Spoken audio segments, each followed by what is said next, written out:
Hello बच्चों, गणित के 10 मिक्स प्रश्नों के साथ मैं उपस्थित हूँ। आइए प्रश्नों को शुरू करते हैं। पहला प्रश्न, प्रीति ने 5,000 रुपये निवेश कर एक व्यापार आरंभ किया। 7 मास पश्चात राघव भी 8,000 पूंजी के साथ सम्मिलित हो गया। यदि वर्ष के अंत में उन्हें 1,500 रुपये का लाभ हुआ हो तो लाभ में राघव का अंश क्या है। तो देखिए, प्रीति ने 5,000 लगाए हैं और राघव ने 8,000। तो इन तीनों की जो 1,000 की 3 जीरो वो काट लेते, तो प्रीति के मान लेते 5 रुपये लगे हुए और राघव के 8 रुपये। अब प्रीति तो शुरू से ही लगी हुई व्यापार में, यानी पूरा वर्ष लगी हुई, यानी 12 महीने। तो उसके कुल कितने बन गए? 60। जबकि राघव 7 महीने बाद आया, तो उसकी पूंजी कितने महीने लगी रही? 12 में से 7 महीने बाद आया तो 5 महीने लगी रही, तो उसकी पूंजी कितनी होगी? 40। और इनका अनुपात लेंगे तो कितना आ गया? 3:2। और इसी अनुपात में अब हमें लाभ बांटना है, तो राघव का हिस्सा कितना हो जाएगा? 1,500 कुल लाभ गुणा में राघव का अनुपात 2 और बटे में अनुपाती योग 5।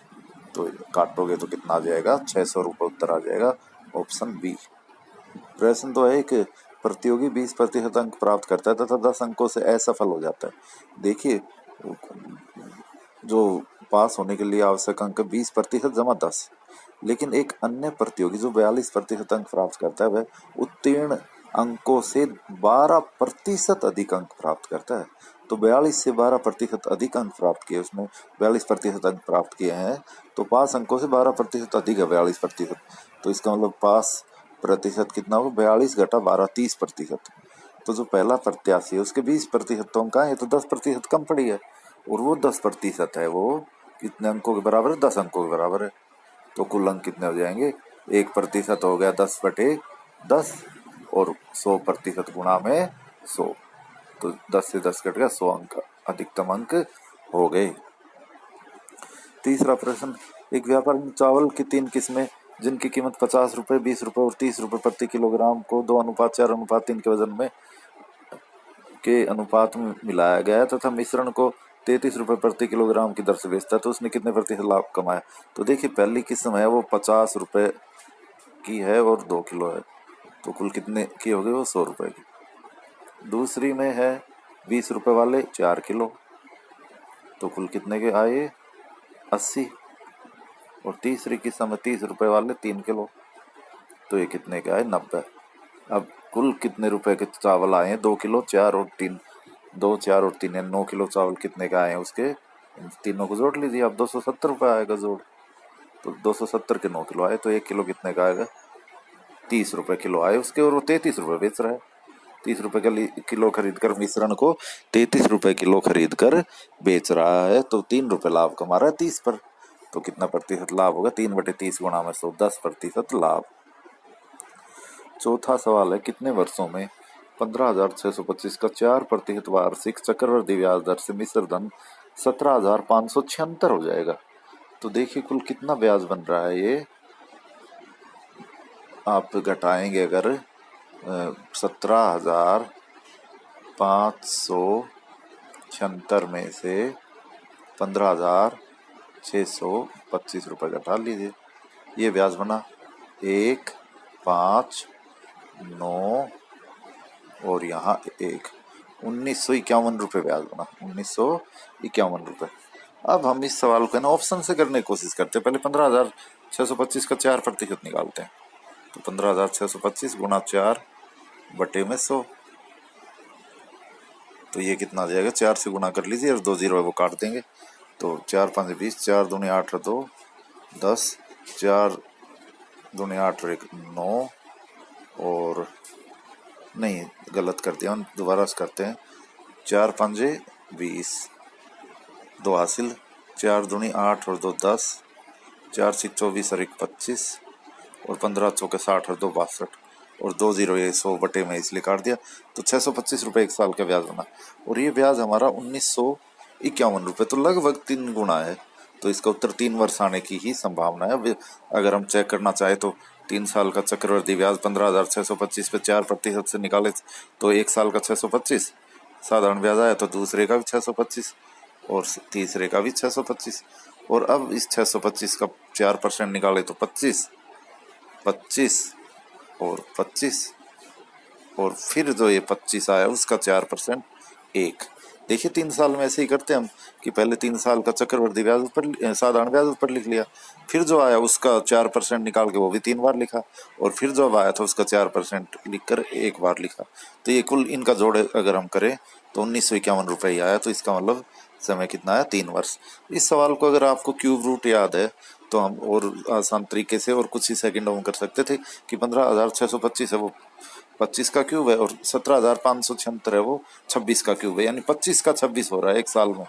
तो 1 रुपया ब्याज बना है 25 पे, तो कितना दर आई 4%। तो इसका मतलब ये क्यूब रूट लिया था हमने, तो इसका मतलब 3 वर्ष में लिया वो हमने सही लिया है।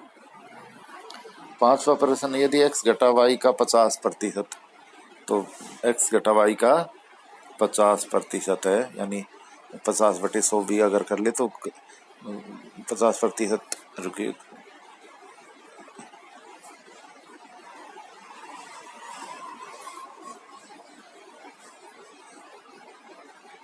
चलिए अगला सवाल करते हैं। सवाल तो मिट गया।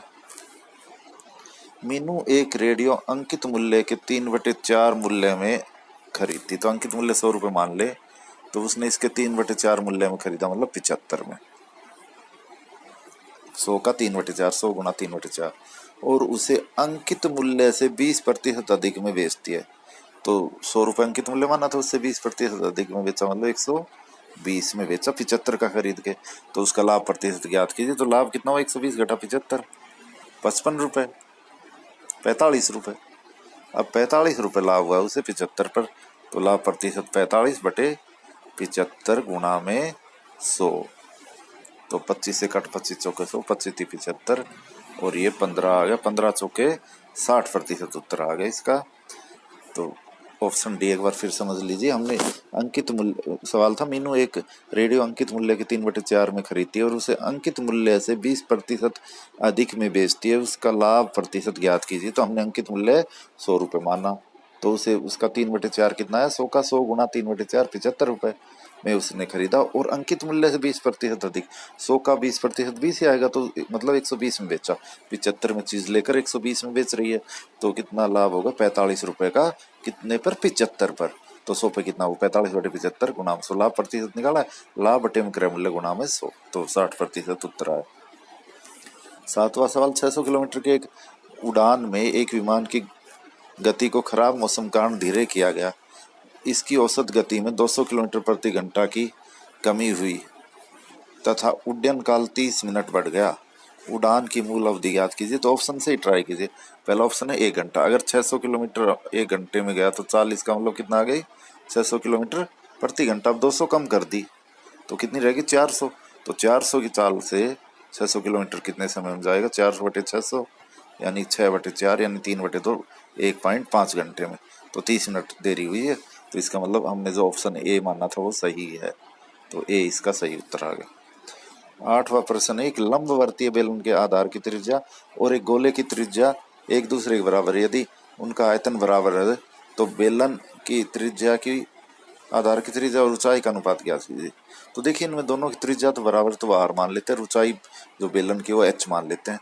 तो बेलन का आयतन क्या होता है, πr²h, πr²h, ये बराबर हो जाएगा, क्या दिया आगे, आयतन बराबर दिया था, यानी गोले के आयतन के बराबर हो जाए। तो गोले का आयतन क्या होता है, 4/3 πr³। अब आप काट लीजिए दोनों तरफ, पाई से पाई कट गया, r² से r³ को काटा तो कितना आ गया, r। तो क्या आ गया हमारे पास, r/h। अगर h को उधर ले जाएं तो ये इधर लाएंगे यदि हम, तो 3 ऊपर चला जाएगा और 4 नीचे, तो 3/4 आ गया। तो r और h का अनुपात पूछा, यानी 3:4, ऑप्शन बी। प्रश्न 9 है, एक ऐसे वृत्त के त्रिज्याखंड का क्षेत्रफल ज्ञात कीजिए जिसकी त्रिज्या 14 सेंटीमीटर है और त्रिज्याखंड के चाप r की लंबाई 28 सेंटीमीटर है। तो देखिए ये कोई वृत्त है अगर, तो इसकी त्रिज्या है 14 सेंटीमीटर। अब जो एक आर त्रिज्याखंड लिया ना, उसका जो चाप है वो 28 सेंटीमीटर, मान ली ये त्रिज्याखंड हमने लिया, तो ये जो चाप बनी ये वाली, ये है 28। तो अब हमने क्या करना है, इस त्रिज्याखंड का क्षेत्रफल ज्ञात करना है, सेक्टर का क्षेत्रफल। तो देखिए पहले हम क्या करें, इसकी सारी परिधि निकाले 2πr, तो 2 इंटू 22/7 गुणा में r कितनी होती है 14 दी हुई सवाल में। तो इससे कितना आ गए 88 आ गई परिधि। तो 88 परिधि का जो क्षेत्रफल है वो क्या हो जाएगा πr²।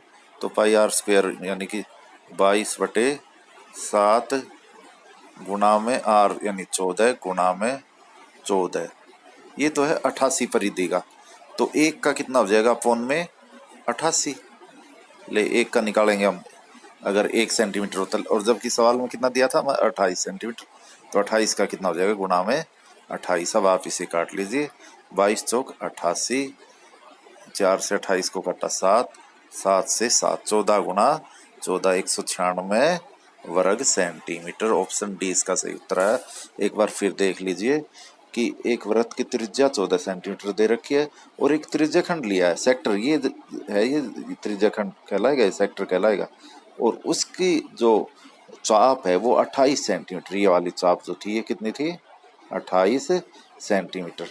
तो इस त्रिज्या खंड का क्षेत्रफल निकालना था। तो इस पूरे जो वृत्त की परिधि है 2πr वो 88 है। तो जो पूरे वृत्त की परिधि 88 है उसका क्षेत्रफल है वो क्या होता है वृत्त का πr²।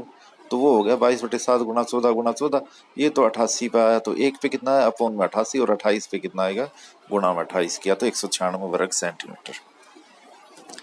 यदि 22 सेंटीमीटर गुणा 10 सेंटीमीटर माप के कागज को इस प्रकार मोड़ा जाए कि यह 10 सेंटीमीटर की ऊंचाई का लंबवर्तीय बेलन बन जाए। तो देखिए ये कोई कागज का टुकड़ा है, मान लीजिए आयताकार है, 22 सेंटीमीटर इसकी लंबाई है और 10 सेंटीमीटर इसकी चौड़ाई है। अब हमने जब इसे मोड़ा तो इस प्रकार मोड़ा कि जो बेलन बना उसकी ऊंचाई 10 बनी, तो यानी ये हमने ऊंचाई ली है ये वाली। तो इसका मतलब जो मोड़ेंगे हम, ये नीचे वाली जो 22 सेंटीमीटर है ये उसकी क्या बन जाएगी परिधि बन जाएगी जो बेलन की। तो परिधि क्या होती है 2πr, तो 2πr बराबर है कितनी आ गई 22। तो इससे अगर आप r निकालोगे तो 2 इंटू 22/7, तो r इज इक्वल टू क्या हो जाएगा 22 अपोन में ये 2 चलाएगा और पाई की जगह 22/7 था तो वो क्या हो जाएगा 7/22। तो r कितनी आ गई 7/2, जो बेलन बना उसकी त्रिज्या आ गई 7/2 और ऊंचाई है 10। अब उसका आयतन ज्ञात करना है πr², तो पाई की जगह फिर 22/7 रख लीजिए, पाई इंटू r² यानी 7/2 गुणा 7/2 गुणा में h कितना है हमारे पास 10। और अब आप काट लीजिए 7 से 7, इस 2 से 22 को काटा 11 और इस 2 से 5, और अब आ गया 11 गुणा 7 गुणा 5 यानी कि 385 वर्ग सेंटी आयतन है, नहीं हाँ आयतन है, तो 385 घन सेंटीमीटर यानी ऑप्शन ए। तो ये थे आज के कुछ प्रश्न। धन्यवाद।